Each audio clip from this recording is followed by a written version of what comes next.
Rojbaş xoşku birayên delal ez îro ji we ra vîdokê hinekî bêedeb parve dikim qusûrê nenêrin. Rica min ew e ku xwişkê me godarî nekin.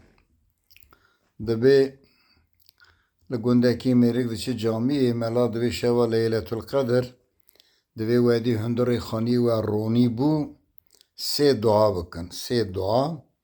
Sê duayê we meqbûl in. Dem albateka feqîr ew jina xwe ra dibêjin kela emîro ji xwe re îba dikin tedî divê Xwedê dibêjin nîşanê me da ronayî kî em ê ji xwe re dua bikin devê baş e.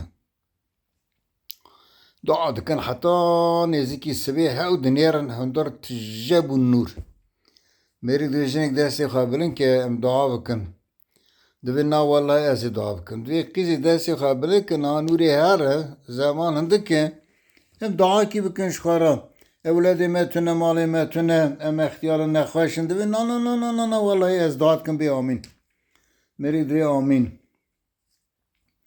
Divê ya Rabbi mêrê min ji malê me pir şîkayetçî ye dibêje tu malê me teng bikin. Ji mêrika divê helalê binêre çav mêrê nêdî kulderê bavê te ke wî qula derzî. Divê ya Rabbi firek divê îca çavê mêrê lê dinê divê serîkî pişta te ekserzikê te kulderê bavê te keve divê du dayê meşûn dayê sija divê ya Rabbi dîsa têkî wekî berê. Ê me Kurda jî aynen wisa ye. Em ê du roj mücadele bikin, 2 sala bikin, 10 sala bikin, 20 sala bikin, 100 salî bikin.